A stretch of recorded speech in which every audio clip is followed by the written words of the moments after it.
Sí, señor. ¿Sí? Entonces vamos al numeral cuarto. El numeral cuarto es bien interesante. Ya les voy a traer el artículo.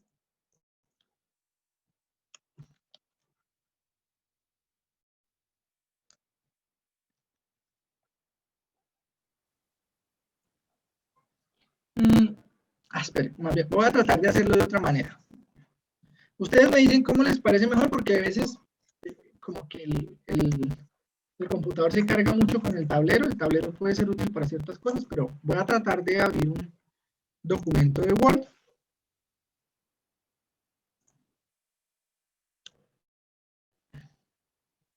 Voy a tratar de abrir un documento de Word y se los voy compartiendo y vamos haciendo las anotaciones ahí, ¿les parece?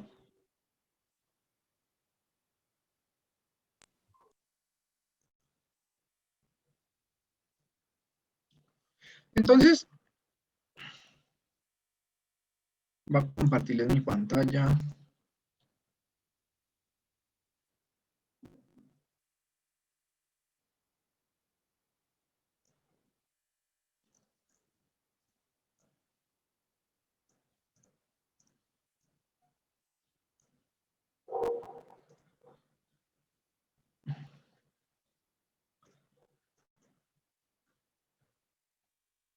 Entonces vamos a hablar del artículo segundo, numeral cuarto,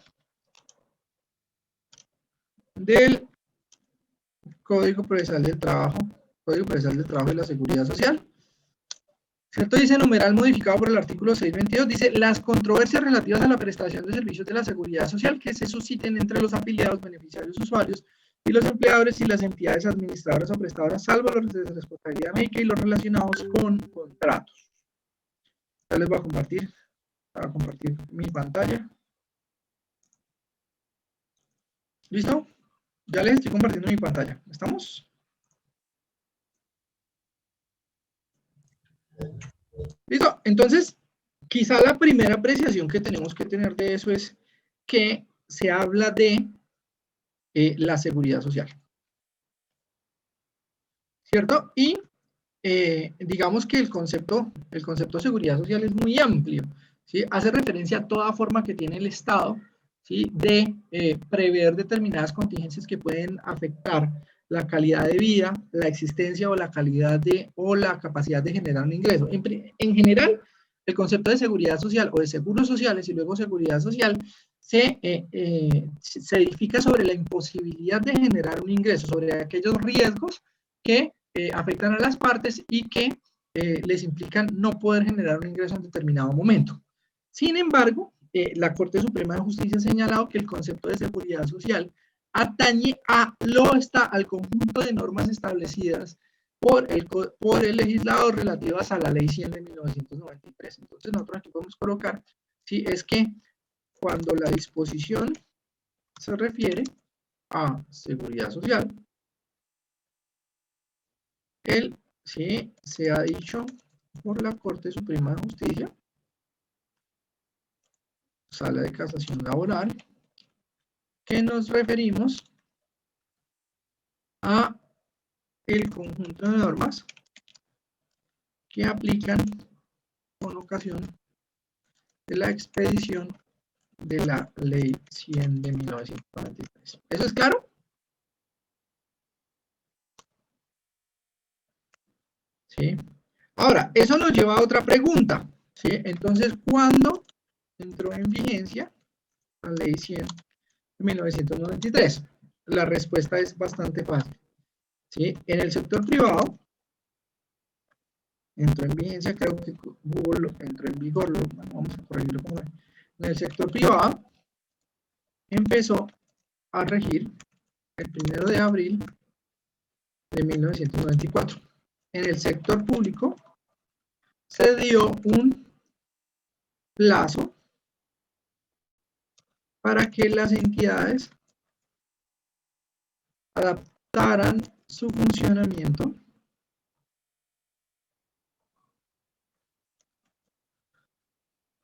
¿sí? A las disposiciones de la Ley 100 de 1993, que no podía ir más allá del 31 de julio de 1995. Entonces lo que podemos decir es que para el sector público las entidades pudieron ingresar desde el 1 de abril de 1994 hasta el 31 de julio de 1995. ¿Cierto? Entonces, ¿ello qué nos trae como consecuencia? Entonces, todo lo que tenga que ver, pues todo lo que atañe a seguridad social con ocasión de la ley 100 de 1993, a partir de su vigencia, resulta competencia de la jurisdicción ordinaria laboral en sus especialidades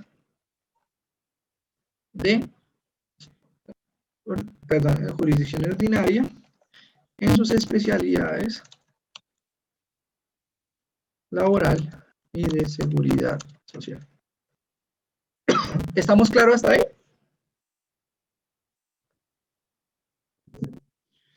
Esa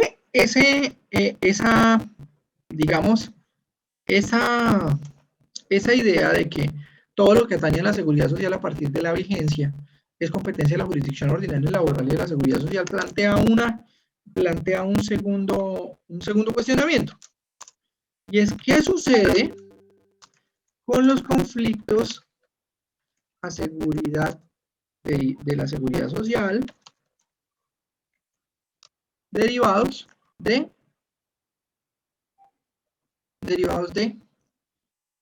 sí, sucesos, perdón, ¿qué sucede con los conflictos anteriores a la vigencia de la ley 100 de 1993? Entonces, ojo acá, la Corte Suprema de Justicia y el Consejo de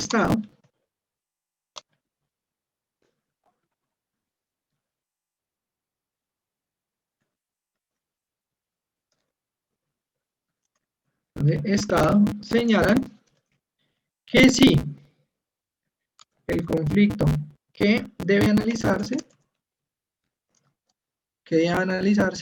la naturaleza del vínculo jurídico entre el empleado y el empleado. El empleador. Es decir, si se trata de un empleado público, la competencia estará en cabeza de la jurisdicción, vamos a ponerlo con mayúscula, jurisdicción contencioso administrativa. Si se trata de un trabajador oficial o particular, la competencia es de la jurisdicción ordinaria laboral y de la seguridad social. ¿Estamos claros, doctores? Sí, señor. ¿Sí? ¿Así les parece mejor o con el tablero? ¿Ustedes qué opinan? Pues yo diría que así es un poco más claro, de hecho. Pues por la letra, yo sé. Pero hay cosas que aquí no se pueden explicar, entonces ahí vamos mejorando. Y pues cuando yo encuentre necesario que el tablero, pues entonces nos pasamos al tablero. ¿Listo? Listo. Igual tomamos la imagen y la trasladamos para acá. ¿Sí? Y vamos dejando los apuntes ahí. Listo. Ahora, la ley 100 de 1993 tiene un régimen de transición, ¿sí? Es decir, una disposición que es el artículo 36 de la ley 100. ¿Sí? Me explico. Al legislador le pareció que la ley 100 era muy gravosa en determinados escenarios. Entonces, y que podría llegar a haber alguna molestia frente a los destinatarios de la ley 100 del 93, basados en el hecho de que podrían ver desmejoradas sus pensiones o que esperaban pensionarse bajo una norma y en realidad se iban a ver pensionados por otra. Y entonces se previó el famosísimo artículo 36 de la ley 100, que es el que tiene el régimen de transición. ¿Sí? Ese artículo 36 de la ley 100 de 1993 lo que dispone es que las personas que a la entrada en vigor de la ley 100 de 1993 tengan 15 años de servicio, ¿sí? O, ¿sí? 35 años mujeres y 40 años hombres pueden mantener de la legislación anterior lo relativo a edad, semanas o tiempo de servicios y monto de la pensión. Eso es lo que nos establece el artículo 36 de la Ley 100 de 1993. Sin embargo, entonces, la jurisprudencia de la Corte Suprema de Justicia, la Corte del Consejo de Estado y el Consejo Superior de la Judicatura tuvieron que responder lo siguiente, ¿sí? Si se aplica el régimen anterior a la Ley 100 de 1993, ¿de quién es la competencia? Para conocer, si se aplica el régimen anterior a la Ley 100 del 93, para conocer del asunto, ¿sí? El Consejo de Estado, como la Corte Suprema,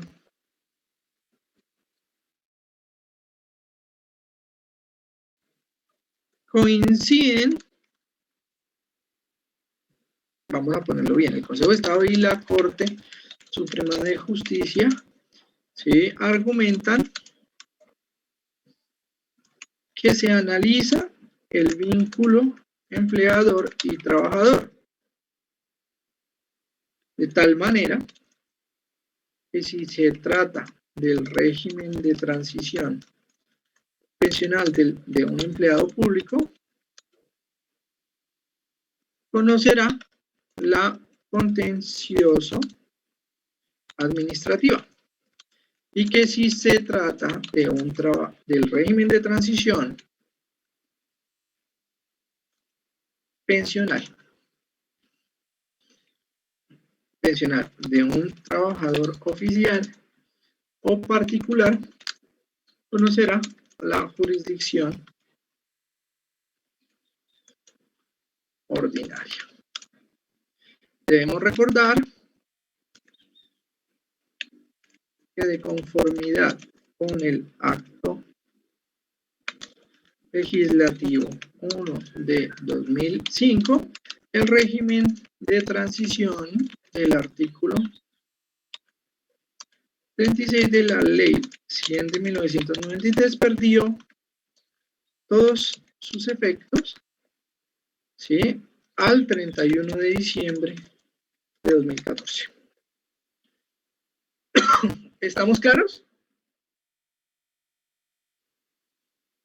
Sí, profe. ¿Sí? Doctora Angie, ¿cómo le parece mejor, con el tablerito o así?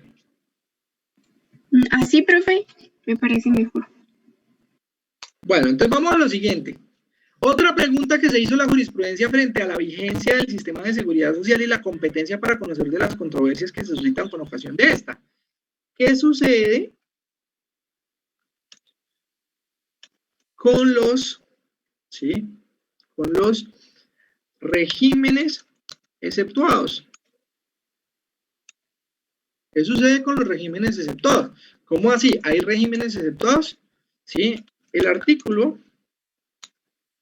289 de la ley 100 de 1993, ¿sí?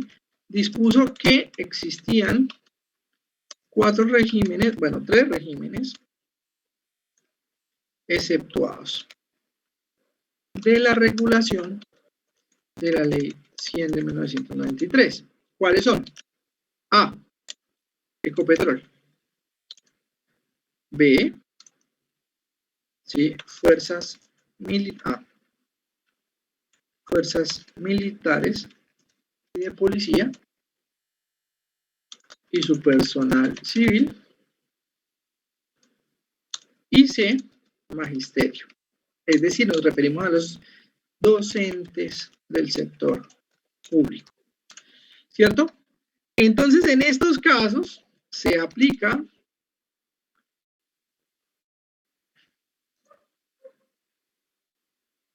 ¿ven que ahora yo no sé qué pasó a esto? Pues vamos a darle guardar de una vez. No, esto no es de ustedes. OneDrive personal. Entonces vamos a poner aquí apuntes. Procesal 25/01/2021. ¿Cierto? Entonces,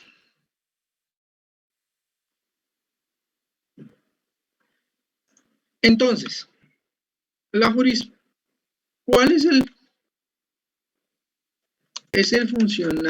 cuál es el juez competente para conocer de los asuntos de seguridad social excluidos de la Ley 100 de 1993? Entonces, para la respuesta,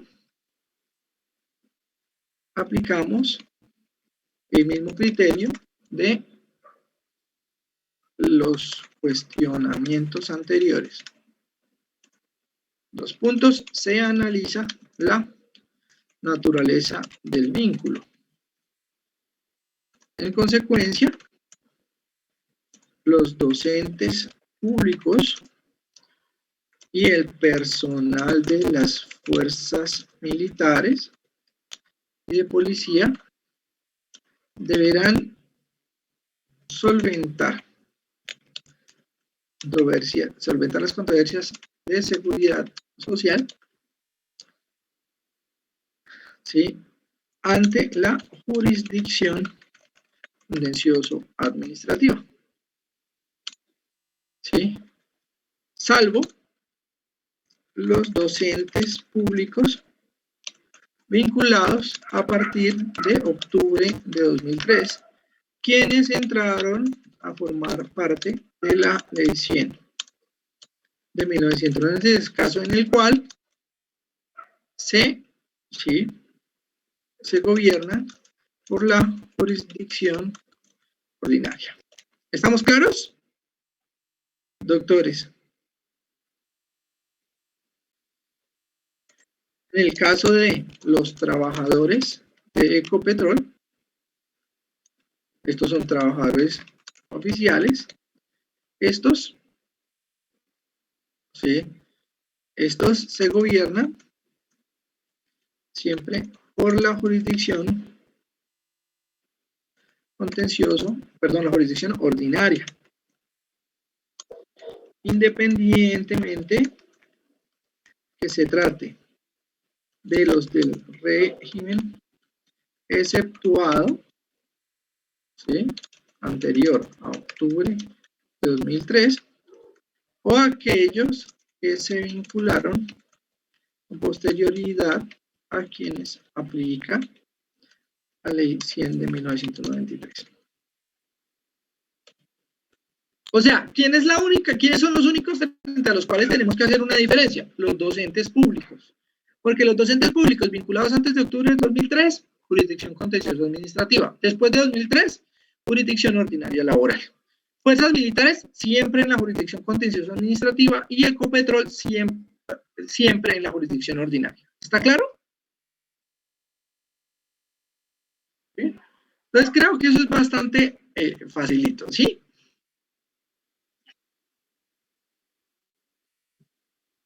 Octubre de 2003. Los vinculados antes de octubre de 2003, contencioso administrativa. Los vinculados con posterioridad, ¿sí?, a octubre de 2003, jurisdicción ordinaria laboral. En el caso de fuerzas militares, policía y personal civil, siempre, jurisdicción contencioso administrativa. En el caso de los, en el caso de los trabajadores de Ecopetrol, independientemente de que se trate de trabajadores vinculados antes o después de octubre del año 2003, siempre será jurisdicción ordinaria laboral y de la seguridad social. ¿Estamos claros?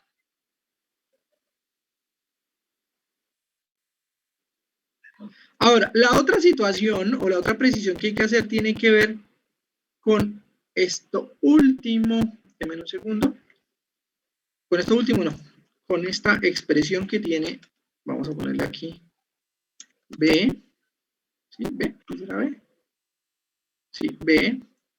Y vamos a poner esta expresión. Afiliados, usuarios, beneficiarios afiliados, beneficiarios, usuarios, empleadores y las entidades administradoras o prestadoras.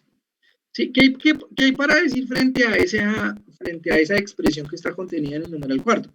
Lo que hay para decir frente a esa expresión es que en un principio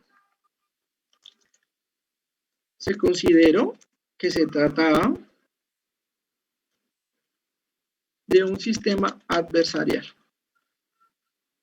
Y es decir, de un lado, 2 puntos. The time is Afiliados, 6 usuarios, o'clock beneficiarios p.m. y empleadores contra las entidades administradoras o prestadoras. Sin embargo, la jurisprudencia de la sala laboral ha estudiado casos, por ejemplo, de empleadores contra entidades administradoras, por ejemplo, recobro de aportes, ¿sí? Por ejemplo, recobro de aportes, ¿sí? Entre beneficiarios,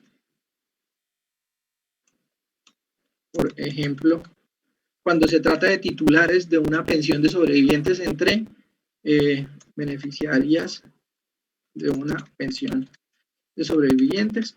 El caso más conocido es el de la cónyuge con la compañera permanente cuando se pelean quién tiene derecho a la pensión.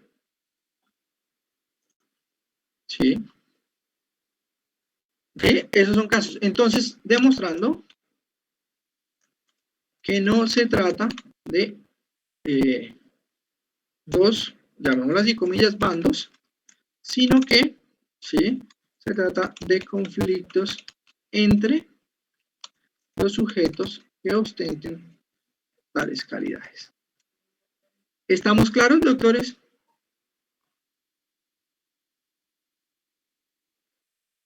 Sí, muy bien. Ahora, quiero invitarlos a que ustedes a través de sus computadores vayan a la ley.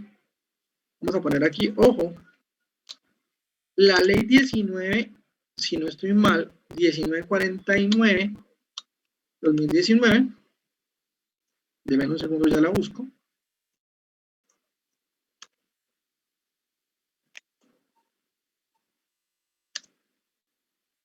Vamos a ver.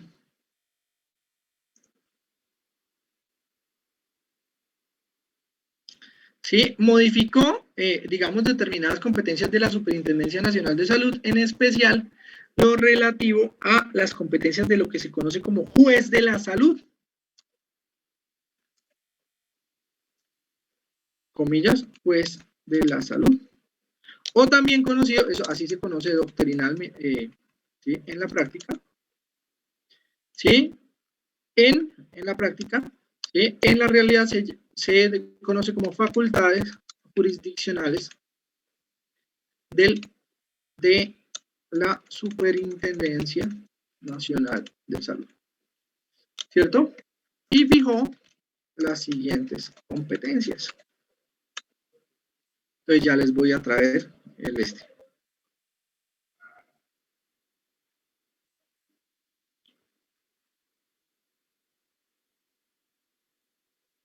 Artículo 6º, que modificó el artículo 41 de la ley 1122 del año 2007. Ya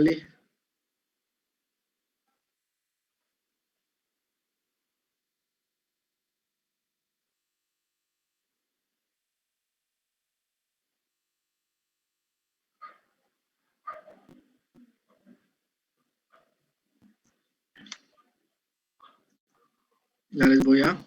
Cuando yo cambio a la página de... Cuando yo cambio, les estoy compartiendo toda mi pantalla, o sea, ¿están viendo la ley 1949 o están viendo el archivo de Word?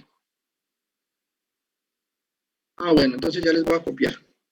Entonces, aquí está. Aquí les copio.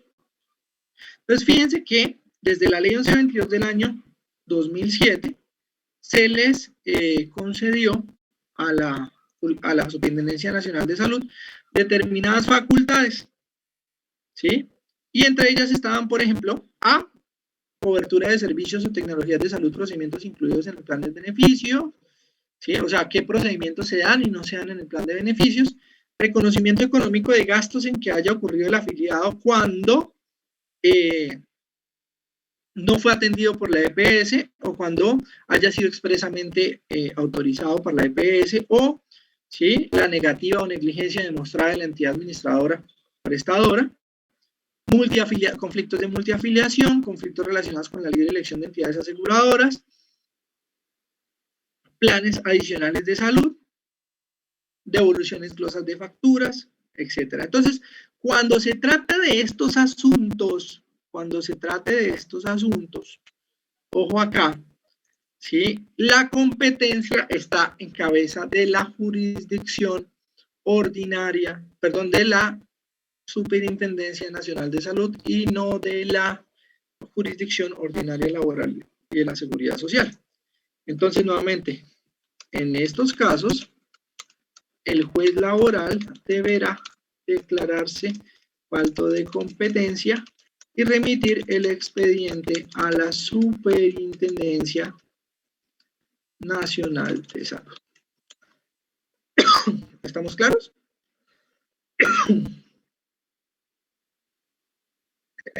¿Estamos claros, mis queridos doctores? Muy bien. Entonces, fíjense que normalmente estos conflictos son entre afiliados y EPS, ¿sí? Pero entonces en esos casos hay que tener mucho cuidado de que el juez laboral no asuma la competencia, porque a pesar de que tendría una competencia de conformidad con el numeral cuarto, pues hay una competencia especial que está en la función jurisdiccional de la Superintendencia Nacional de Salud, quien es el que tiene el conocimiento prevalente sobre esos casos. Y el juez debería remitirse, ¿sí?, a la superintendencia. ¿Estamos?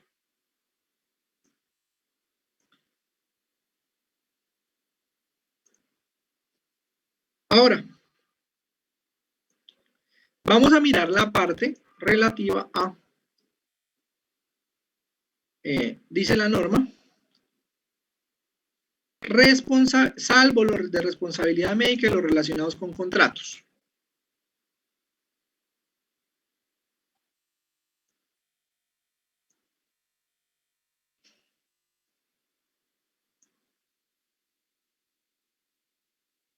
Salvo los de responsabilidad médica y los relacionados con contratos. Entonces, cuando se trate de asuntos de responsabilidad médica de un médica que no sean de un médico servidor público,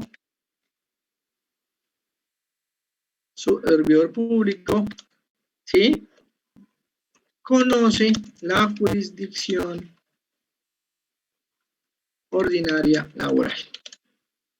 Si el servicio y la, comillas, falla médica se produjo por un servidor público y se le imputa responsabilidad a una entidad pública, conoce la contencioso administrativa. Pero en ningún caso la jurisdicción. Es decir, es más, existía norma especial en el Código General del Proceso que decía, los jueces laborales deberán remitir el proceso en el estado en que se encuentre. ¿Sí? Entonces, casi que la ley que implantó la vigencia del Código General del Proceso, pues, le quitó la competencia, casi que de manera retroactiva, a los jueces laborales sobre asuntos de responsabilidad médica. ¿Estamos? ¿Me entendieron esa parte?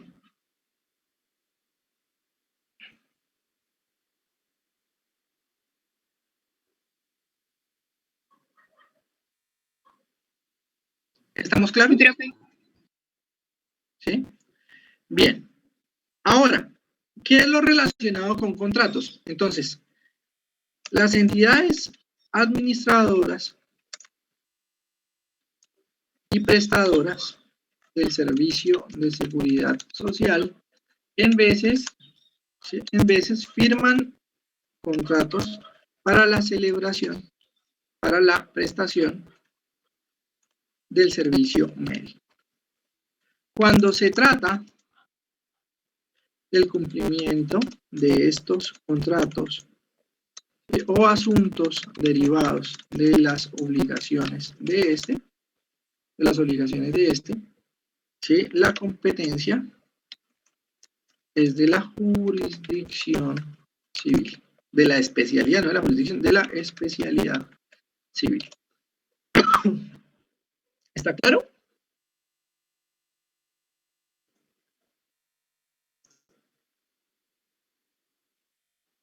¿Sí? Entonces, esto tiene dos consecuencias prácticas. ¿Sí? El llamamiento en garantía que hace la administradora, ¿sí? Frente a la reaseguradora, para efectos de hacer efectiva la póliza que cubre el dinero faltante para reconocer la pensión, no es aceptado en la medida que se trata de un contrato de seguro entre la comillas, administradora, para repetir, y la prestadora, que no incumben a la prestación de servicios de seguridad social. ¿Estamos claros? Entonces, les explico el caso. Normalmente, cuando se trata de pensiones de invalidez y sobrevivientes, lo común es que los aportes que hayan realizado los afiliados al sistema de pensiones no alcancen para sufragar la totalidad de la pensión. Entonces, ¿qué hacen las administradoras en esos casos? Pues contratan con otras aseguradoras que la administradora les paga una prima y como contraprestación, si les hace falta dinero, pues la reaseguradora les suministra, ¿cierto? Este caso, en muchos casos, las administradoras, Porvenir, Colfondos, Protección, etcétera, dicen que hay que hacer un llamamiento en garantía para que la entidad reaseguradora, ¿sí?, les cubra con el dinero. Ese llamamiento en garantía no opera en el proceso laboral, toda vez que no sería competencia del juez resolver los asuntos relativos a el contrato de seguro celebrado entre la entidad administradora, ¿sí?, y la entidad prestadora del servicio. ¿Está claro?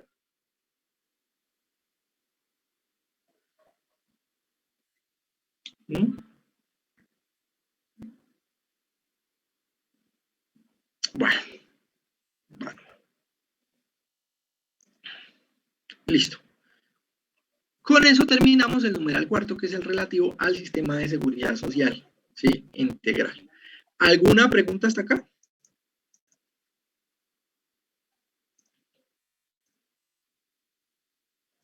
No, profe, todo. No, señor. ¿Sí? Bueno. Viene acá, la ejecución de obligaciones emanadas de la relación del trabajo y sistema de seguridad social integral, ¿sí?, que no correspondan a otra autoridad. Sí, entonces vamos aquí, numeral 5.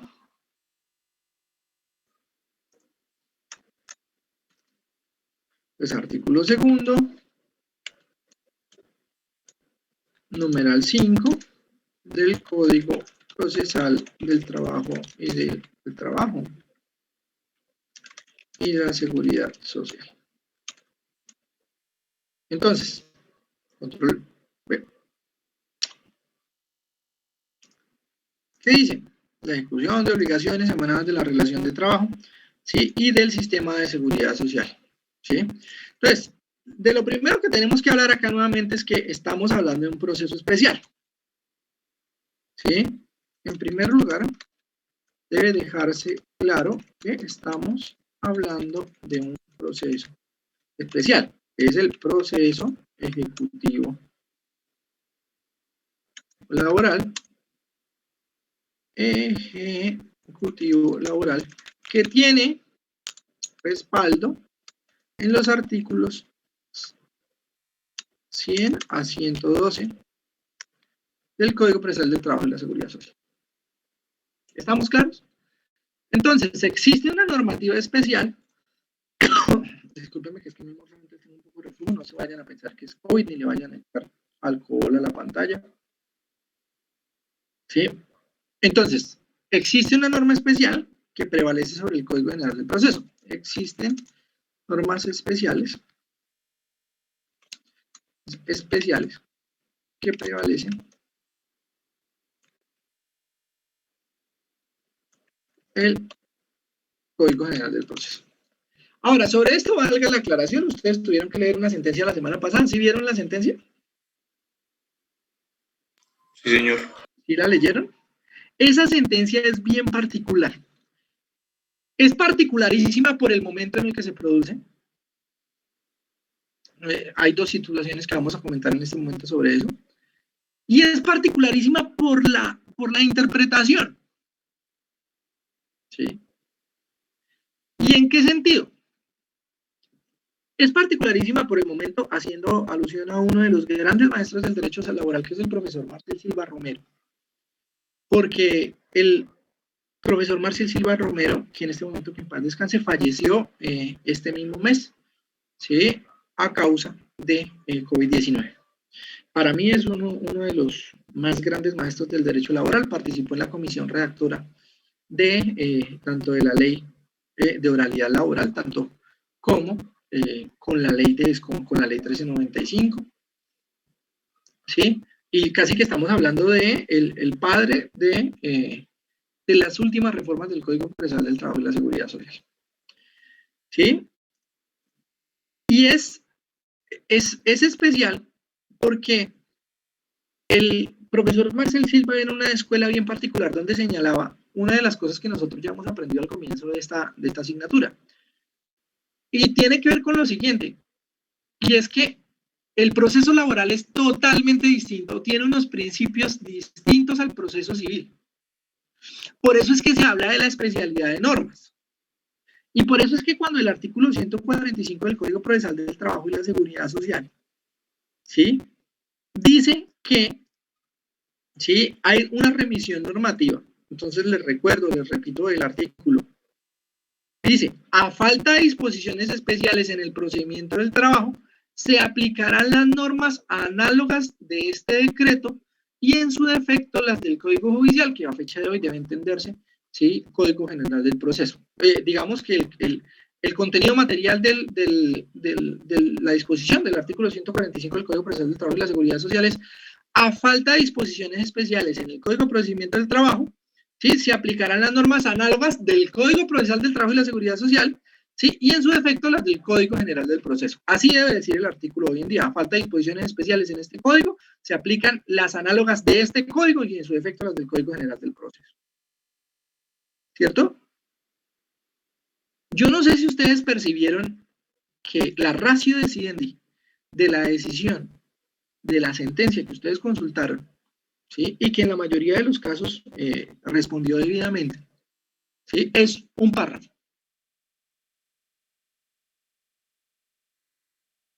¿Sí? ¿Sí lo leyeron? ¿O simplemente leyeron el resumen?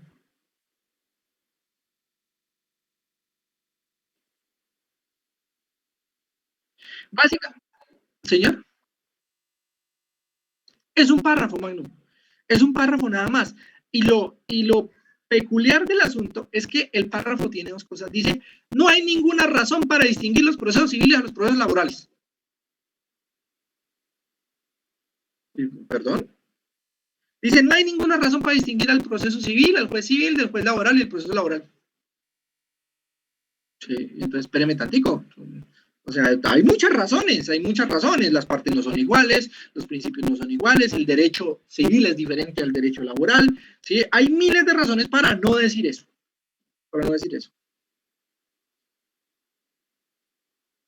Y la segunda, ¿sí? Y la segunda es, oiga, ¿sí?,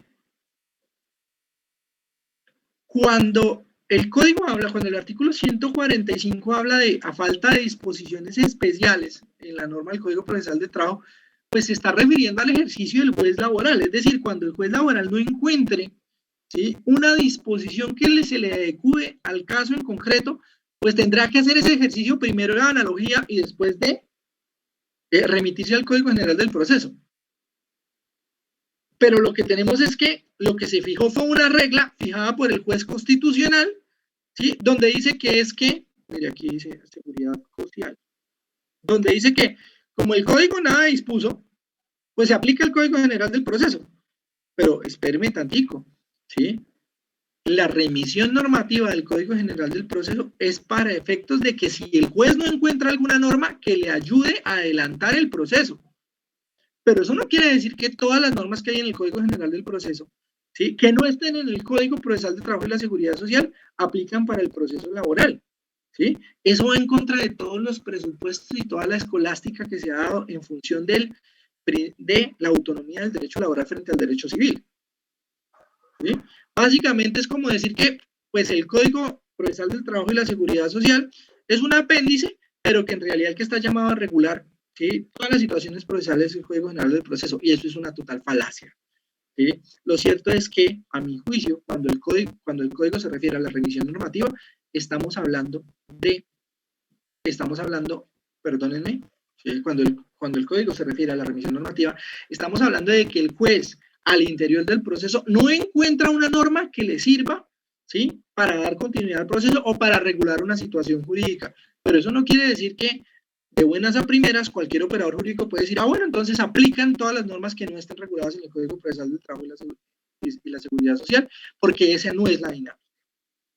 ¿Y por qué digo yo que es particular frente al deceso del profesor Marcel Silva? Porque el Marcel Silva era de los que pregonaba la autonomía del derecho laboral, ¿sí?, del derecho procesal laboral frente al Código General del Proceso.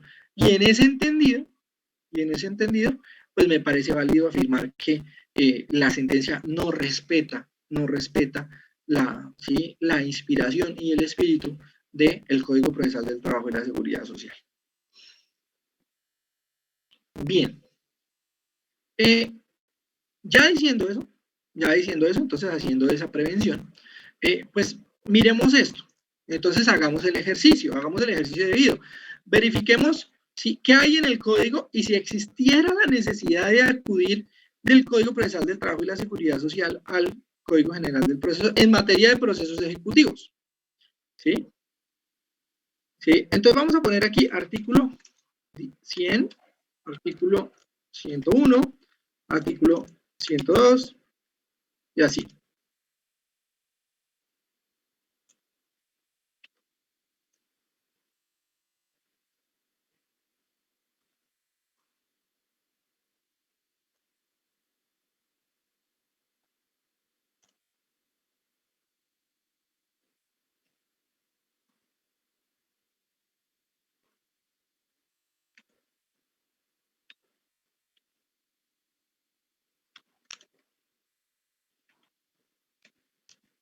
Bien, entonces vamos a hacer este ejercicio y les voy a solicitar a ustedes que me colaboren haciéndolo porque no quiero ser el único, ¿sí?, que lo haga. Quiero también ustedes que de una vez le demos lectura a esto.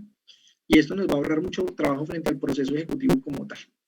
Entonces, ¿de qué trata? ¿De qué habla el artículo 100? No necesito que me lo reproduzcan. Pues.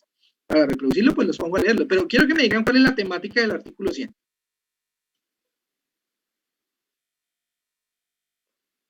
Títulos, procedencia de la ejecución. ¿Sí? Procedencia de la ejecución. Entonces nos habla del título ejecutivo, ¿cierto? Vamos a revisar. Vamos a revisar que lleguemos allá, artículo 100.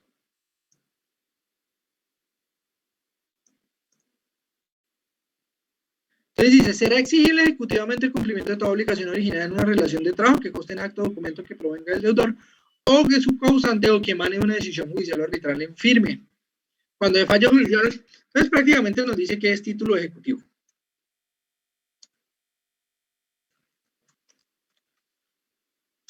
Laboral. El artículo 101, ¿de qué nos habla?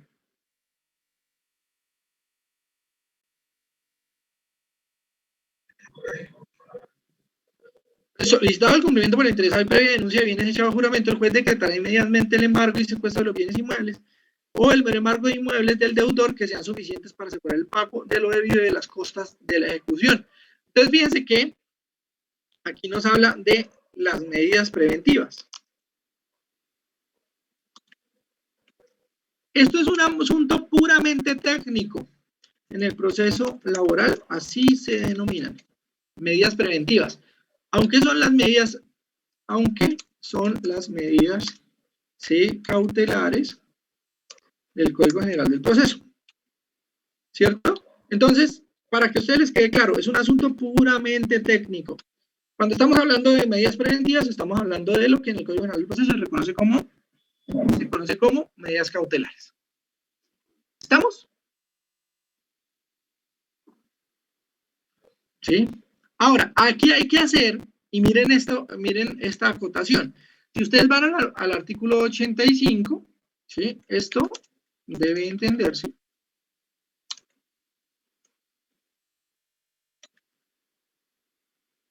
en concordancia con el artículo 85A del Código General del Proceso, perdón, del Código Procesal del Trabajo, que nos habla de medidas cautelares en el proceso ordinario, laboral, que se dan cuando se evidencian actos del demandado tendientes a no cumplir la sentencia, ¿sí?, o que su situación económica pone en riesgo la eficacia de la misma, ¿cierto? Entonces, ¿por qué les estoy haciendo esto? Porque cuando ustedes les pregunten en cuáles son las medidas cautelares en el proceso laboral, ¿sí?, la pregunta tiene cáscara, ¿sí? ¿En qué sentido? Cuando en el proceso laboral nos estamos refiriendo a medidas cautelares, nos estamos refiriendo a las medidas del artículo 85 del Código Procesal del Trabajo y la Seguridad Social. En este caso, el juez puede ordenar, la medida es la caución. El juez, ¿sí?, recibirá la solicitud por el interesado y citará audiencia en el 5º día, en el cual escuchará a las partes. Esto es una audiencia especial, ¿no?, porque es dirigida a eso. Especial en el 5º día, en el cual escuchará a las partes, y, si es el caso, impondrá al demandado sanción, ¿sí? Perdón, caución. Punto coma. Este no será oído hasta que la preste. ¿Estamos claros? Entonces, si yo les digo cuáles son las medidas cautelares en el proceso ordinario, ustedes dicen, están consagradas en el artículo 85A y solo nos referimos a sanción. En cambio, si yo les digo cuáles son las medidas preventivas, nos estamos refiriendo al proceso ejecutivo y necesariamente serán las del Código General del Proceso. ¿Estamos claros? Profe, Señor. ¿podría repetir esa parte? ¿Sí? Entonces, ojo, cuando ustedes digan cuando les pregunten, doctor, ¿y hay lugar a alguna medida cautelar en el proceso ordinario? Ustedes dicen sí, si el demandado está llevando actos destinados a insolventarse o su situación económica pone en riesgo la eficacia de la sentencia, podemos solicitarle al juez con las pruebas correspondientes que fije fecha para audiencia una audiencia especial donde practique pruebas y, si es el caso, le imponga una sanción al demandante.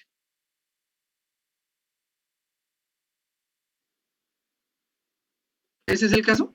¿Sí me entendieron? En cambio, si estamos hablando de medidas preventivas, pues ustedes dicen, ahí sí, embargo, secuestro, etcétera, anotación, inscripción de la demanda, bla, bla, bla, bla.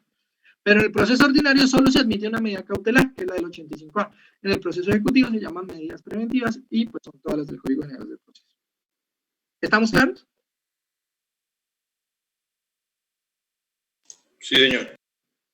Sí. Vamos a mirar qué nos dice el artículo 102, vamos a repasarlo. Decreto de embargo y secuestro.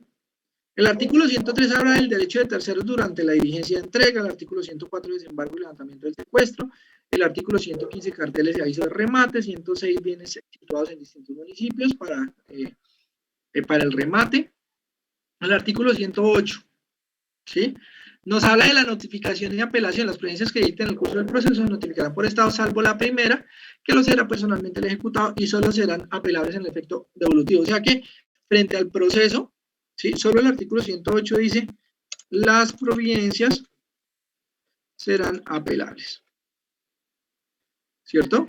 El artículo 109 nos habla del mérito ejecutivo de la resolución del Instituto Colombiano de Seguros Sociales. Ese nos sirve. Pues vamos a ponerlo ahí.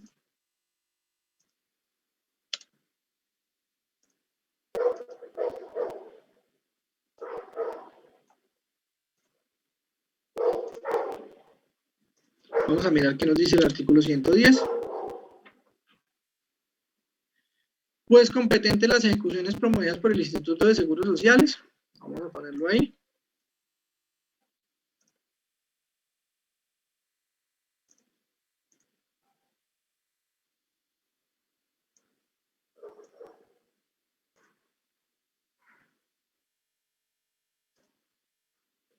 ¿Me van siguiendo? 111. Jurisdicción coactiva. Y el 112 ya es fuero sindical, discúlpenme.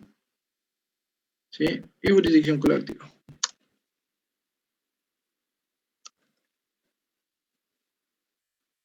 Fíjense que disposiciones referidas al proceso como tal, a cómo debe tramitarse el proceso ejecutivo, solamente hay dos, el 100 y el 108. 100, título ejecutivo, que es título ejecutivo, y el 108, las providencias serán apelables, y lo mismo, ejecución, resoluciones del Instituto Colombiano de Seguros Sociales, mérito ejecutivo también, ¿sí? Pero frente al resto, digamos que son sobre medidas preventivas.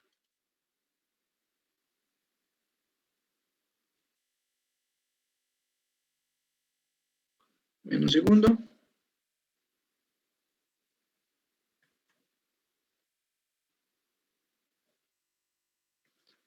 Entonces, ¿qué nos podemos, sí, qué podemos concluir de esto? ¿Sí? El Código Procesal del Trabajo y la Seguridad Social no es, sí, llamémoslo así, prolijo, sí, creo que prolijo es limpio, si no estoy mal. Detallado, minucioso, sí, no sirve. No tiene, entonces vamos a ponerlo más claro, no tiene una regulación minuciosa del proceso ejecutivo laboral, ¿cierto? Razón por la cual en la mayoría de los casos debe acudirse para su trámite al Código General del Proceso. ¿Estamos claros? Por el contrario, sí existen disposiciones especiales frente a las medidas preventivas, las cuales prevalecen sobre el Código General del Proceso. ¿Estamos claros?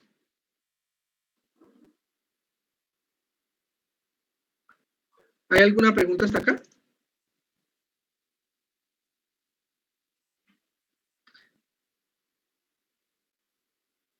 ¿Sí? Ahora, fíjense que el artículo habla de la ejecución de las obligaciones de la seguridad social, pero el mismo código nos dice cuáles son, ¿sí? O cuál es el título ejecutivo de las obligaciones de la seguridad social. Y naturalmente, mérito ejecutivo de la resolución del Instituto Colombiano de Seguros Sociales. ¿Sí? Entonces, en ese sentido, ¿sí?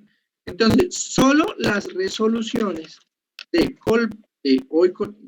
hoy Colpensiones, ¿sí? Son ejecutables de forma directa. ¿Sí?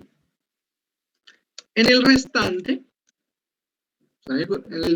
el interesado, el accionante, deberá someterse al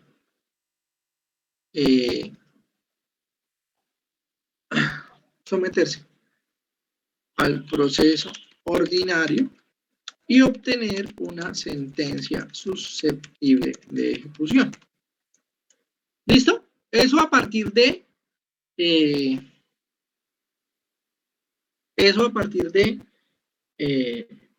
lo que dice el artículo. Sin embargo, debemos tener en cuenta la situación planteada en el artículo 24 de la Ley 100 de 1993. ¿Qué nos dice? Y ya les voy a traer el artículo.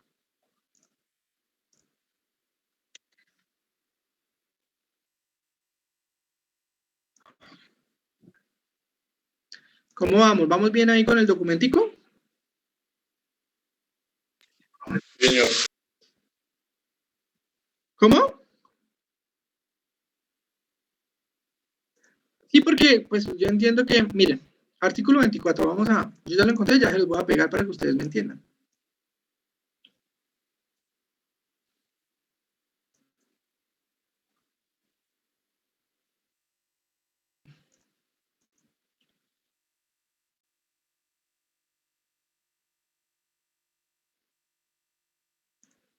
El artículo 24, ¿qué nos dice? Dice, las entidades administradoras de los distintos regímenes corresponde adelantar las acciones de cobro con motivo del incumplimiento de las obligaciones del empleador de conformidad con la reglamentación que expide el Gobierno Nacional. Para tal efecto, la liquidación mediante la cual la administradora determine el valor adeudado prestará mérito ejecutivo. Y denme un segundo, voy a abrir la puerta del apartamento, ya continuamos.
Entonces, fíjense que cuando se trata también de no solamente las resoluciones de colpensiones, ¿sí? Vamos a precisar esto aquí. Entonces, en el restante de los actos que reconocen, ¿sí?, pensiones, el accionante deberá someterse al proceso ordinario y obtener una sentencia susceptible de ejecución. Igual manera, el artículo 24 de la ley 100 dice que las administradoras pueden, cuando se les adeuden, aportes, ya sea EPS, administradoras de fondos de pensiones, y ARL, pueden hacer su propia liquidación, ¿sí?, y que esa liquidación constituya título ejecutivo.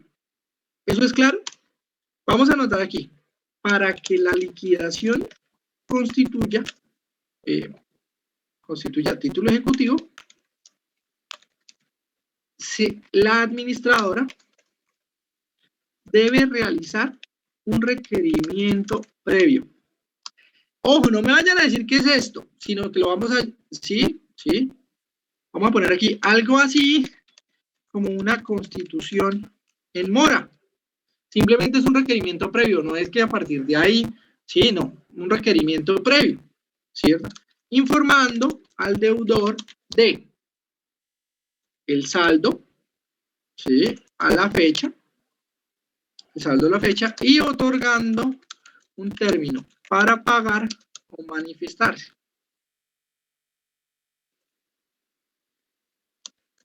En tal caso, si el deudor no hace pronunciamiento, ¿por qué? Porque puede decir este trabajador nunca ha estado conmigo, puede decir esto yo ya lo pagué, o simplemente puede proceder a pagar. Si el deudor no hace ningún pronunciamiento, ¿sí?, la administradora, nos volvemos acá, de pensiones, ¿sí?, es decir, AFP, Colpensiones, AFP del sector privado, EPS o ARL, puede proceder a liquidar la deuda, y dicha liquidación está mérito ejecutivo. ¿Estamos claros, doctores?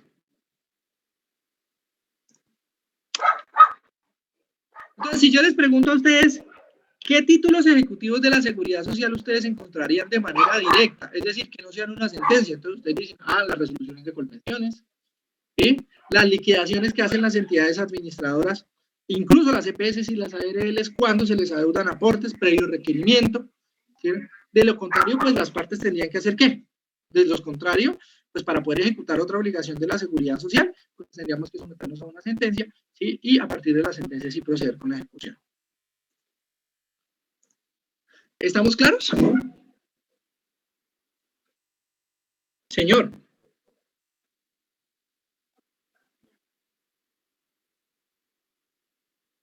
Recuerden que los regímenes establecidos a partir de la ley 100 de 1993 son 3. El primer régimen, ¿sí? ¿Es cuál? ¿Sí? Pensiones. El segundo es salud y el tercero es riesgos laborales, ¿cierto? ¿Quién administra pensiones? Colpensiones. Disculpen, ¿ustedes no han visto Seguridad Social o ya lo vieron? Ya vimos, profe. ¿Ya vieron? Bueno, entonces deberían saberlo. Entonces, sí, muy bien. Entonces, bueno, para ese caso. ¿Sí? Entonces, en materia de pensiones, ¿quiénes gobiernan? ¿Quiénes administran ese régimen? Colpensiones y las administradoras de pensiones del sector privado. Colfondos, Porvenir, Protección, etc. ¿Sí? El sistema de salud lo administran las EPS y el sistema de riesgos laborales lo administran las administradoras de riesgos laborales, las ARLs. ¿Sí? En cualquier caso, para que usted pueda estar asegurado en pensiones, salud o en riesgos laborales, usted tiene que realizar unos aportes. ¿Cierto?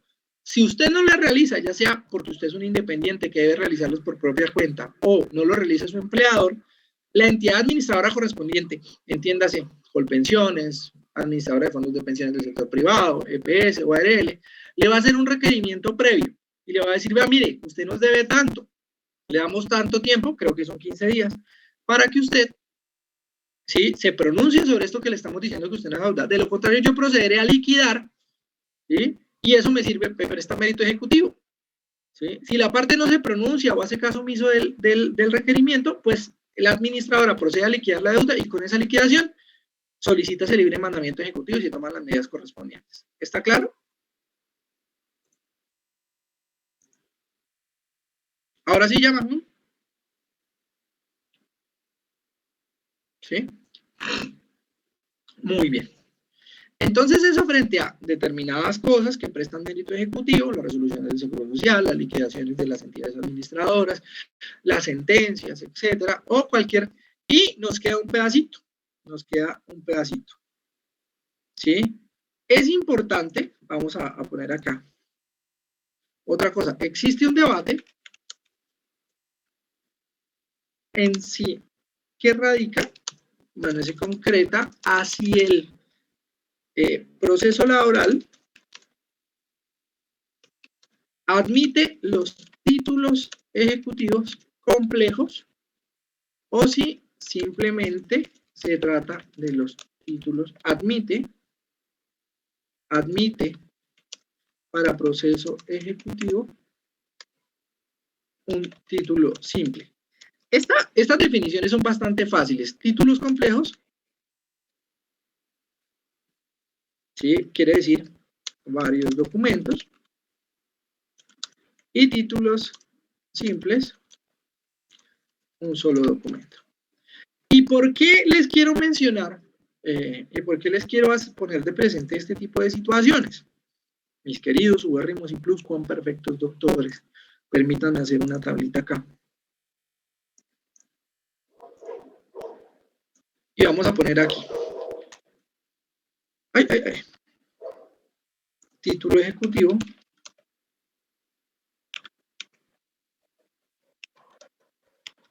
Del Código Procesal del Trabajo y la Seguridad Social. Y vamos a hablar del título ejecutivo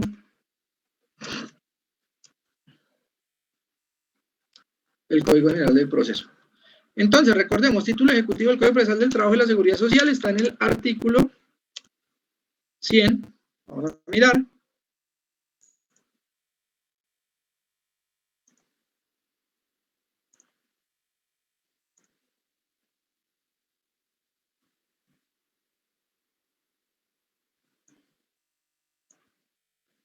Vamos a copiarlo aquí.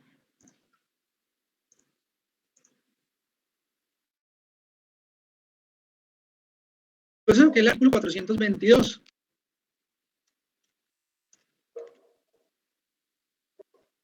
Si no estoy mal. 422, sí, título ejecutivo. Vamos a mirarlo.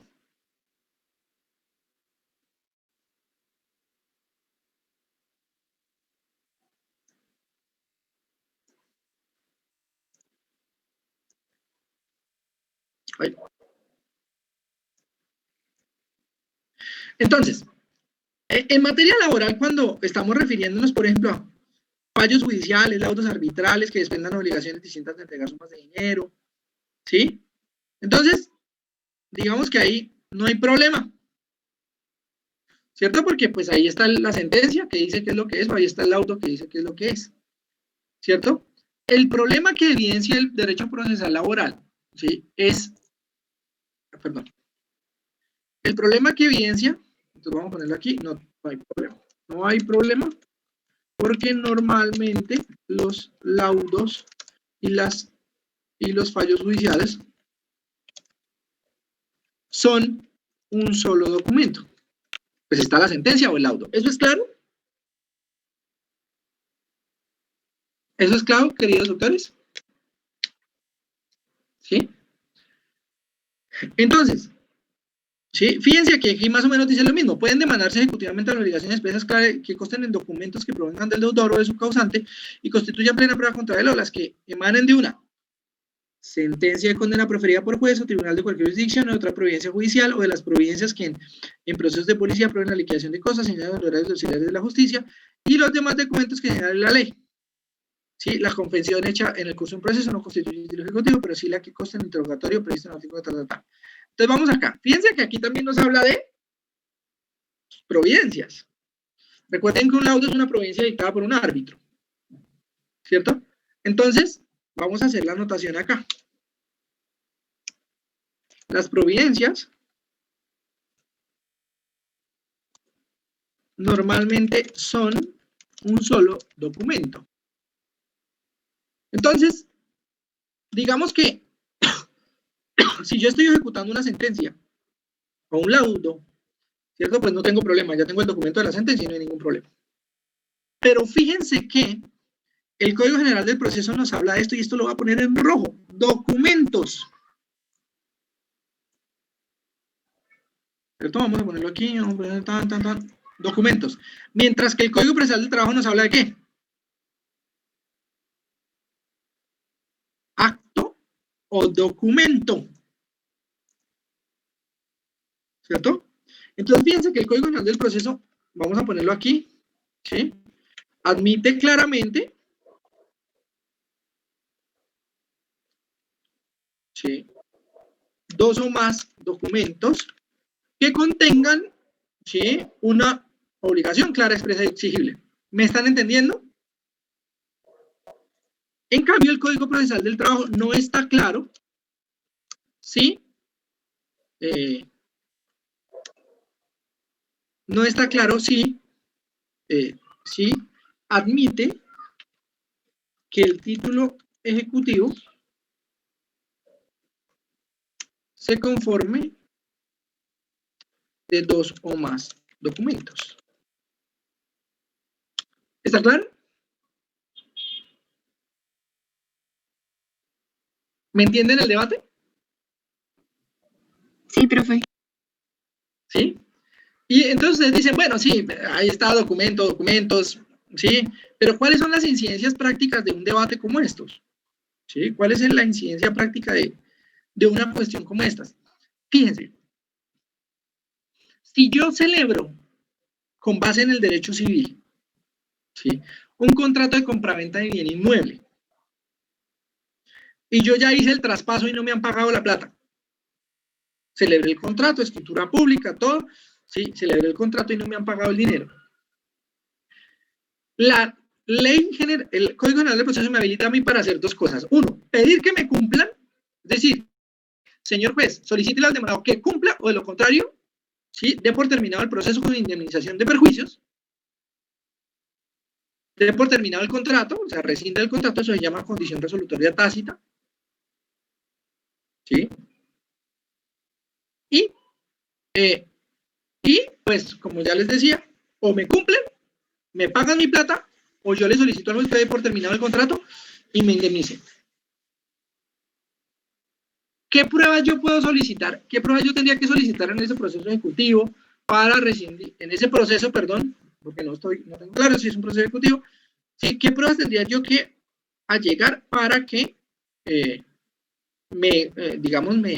juez acceda a mis pretensiones? Pues el contrato firmado y que yo ya cumplí. ¿Me van siguiendo la argumentación?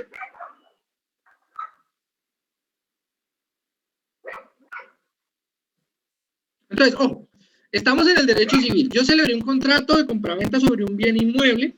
Sí, elevé el contrato de escritura pública, como dice la norma, hice el traspaso del bien, o sea, hice la erradicación de la tradición en la oficina de registro de instrumentos públicos y esta es la hora que no me han pagado mi plata. ¿Estamos? ¿Entendió el ejemplo? Yo me voy al proceso civil y digo, mire, aquí está el contrato, aquí está la prueba de que yo ya cumplí mi parte. Señor juez, o me pagan mi plata, o sea, que me den mi plata, o terminamos el contrato y usted me indemniza y dejamos las cosas de pato y dejamos como si no hubiera pasado nada. Pero en todo caso yo puedo solicitar que me den mi plata. ¿Estamos claros? Bien. ¿Sí? Y el derecho civil me protege porque me da la alternativa. Pascal se alborotó mi plata.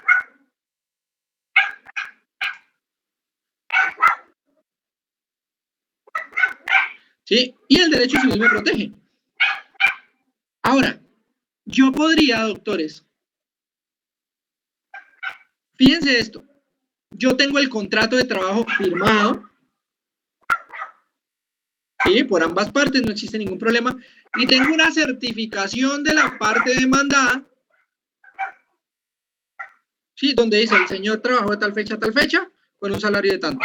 Fin. O sea que yo tengo prueba de que yo ya cumplí mi parte. Y yo lo que quiero es que me paguen mis prestaciones. Yo podría solicitar en un proceso ejecutivo, decirle al juez laboral, hágame un favor y qué, hágame el favor y qué. Y me pagan mis prestaciones y libre mandamiento de pago por mis prestaciones. Y ustedes se asombrarán que la respuesta de la totalidad de los jueces, si no el 99% de los jueces, es que no. El trabajador tiene que someterse a todo un proceso ordinario laboral para que a partir de la sentencia sí pueda ejecutar las obligaciones. Y entonces la crítica que recibe esa postura es, pero ¿cómo si las obligaciones laborales son derechos claros, expresos y exigibles? Es decir, la ley es la que dice cómo se causan, cuánto se causan y a cuánto equivalen. ¿Estamos claros?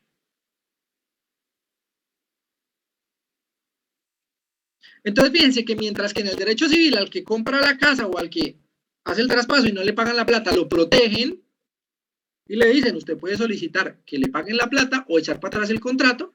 En el derecho laboral, cuando el trabajador no puede echar para atrás el contrato porque el servicio ya se prestó, no se le permite solicitar directamente la plata en un proceso ejecutivo, sino que tiene que irse a un proceso ordinario laboral para después de la sentencia ahí sí iniciar el ejecutivo.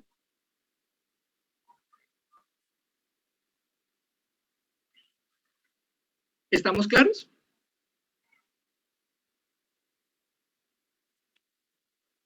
¿Sí?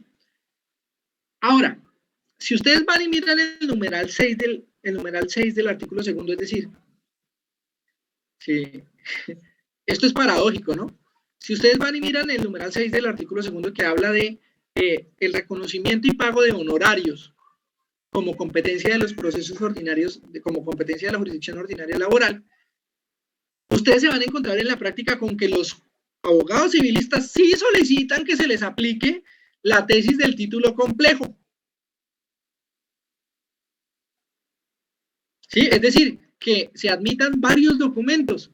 Y ahí sí tan chistoso, los jueces laborales en determinados casos libran mandamiento de pago, pero no conozco el primer proceso donde el juez laboral le libre mandamiento de pago de manera directa a un trabajador con base en varios documentos que den lugar al reconocimiento de sus prestaciones. ¿Me entendieron el planteamiento del problema, doctores?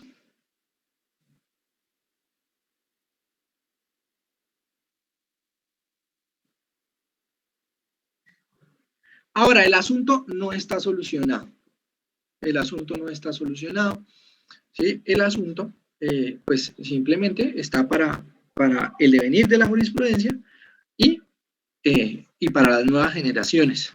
Sin embargo, ¿en qué estado está? Los jueces laborales no aceptan que con base en varios documentos, salvo que sea el mismo empleador el que por favor, mire, cóbreme, emita un documento que diga que en efecto debe y cuál es la cuantía que debe y a partir de cuándo la debe, emita ese documento. Pero al parecer, la idea de que no existen,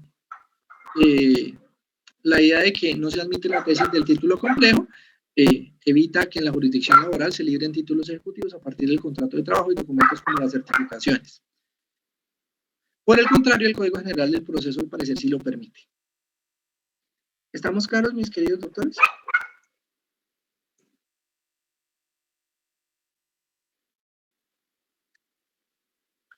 Bien, entonces, ¿qué voy a hacer?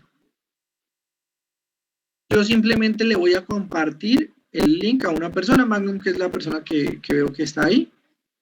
Voy a compartir. Ah, pero es que está... No, este no se los puedo compartir.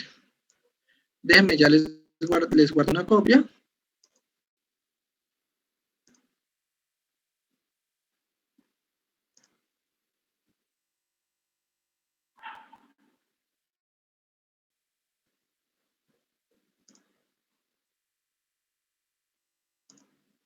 Sí, ya me meto a WhatsApp por acá.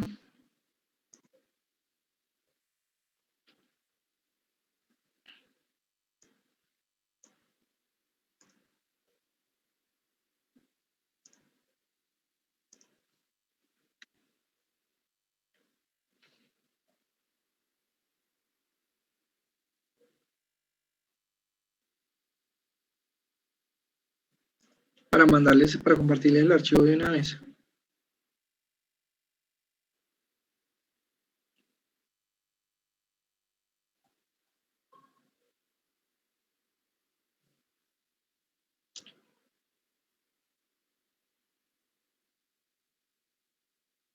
Listo, denme un segundo, ya los...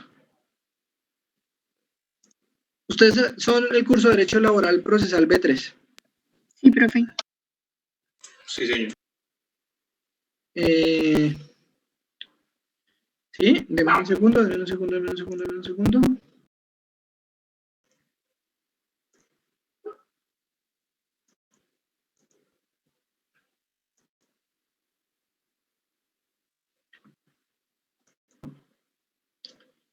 Y aquí. Ahí les estoy enviando el archivo .doc, ¿sí? Y ya un momentico, ya les envío el link del documento que van a trabajar. Voy a dejar de compartir acá.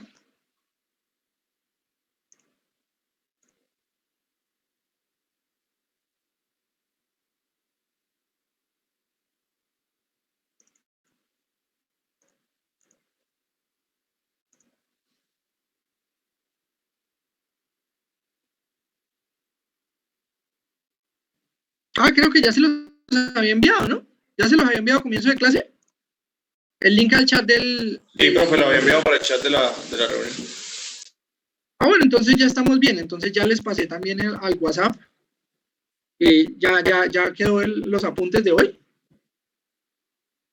Para que su mercedes los tengan a la mano. ¿Estamos claros?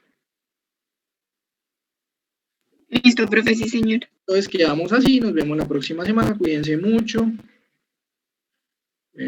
No dejen de cuidarse ustedes, no dejen de cuidar a sus padres, no dejen de cuidar a la gente que quieran. El asunto está como jodido, entonces no se arriesguen, mis queridos chicos. Hasta luego. Yo la verdad, un asunto como complicado. Cuiden, de verdad como que uno no es consciente hasta que, gracias a Dios, a nuestra familia no le ha tocado una, pues sí, mentira, sí tocó una persona cerca, que fue el cuñado de mi esposa, a la cuñada y al hermano de mi esposa, pero pues gracias a Dios no pasó a mayores. Pero hasta que uno no se entera de muertes que sí son cercanas, en mi caso no nos ha tocado, gracias a Dios, por favor, les voy a solicitar, cuídense, chicos. A los jóvenes, a los jóvenes no nos da, voy a incluirme ahí, no nos da tan duro, pero, pero cuídense ustedes y cuídense a sus papás, cuídense a sus papás y a sus viejos. Y a sus viejos, por favor, cuídenlos mucho, que el asunto está complicado, la situación de salubridad no es la mejor, estamos en la alerta roja desde hace rato, y ahí sí, no hay cama para tanta gente, mejor dicho, ya no hay camas, UCI ya no hay camas. ¿Sí? Entonces cuídense, por favor, chicos, cuídense de verdad de corazón. ¿Listo? Un abrazo y se me cuidan. Nos vemos la otra semana. Listo, bro.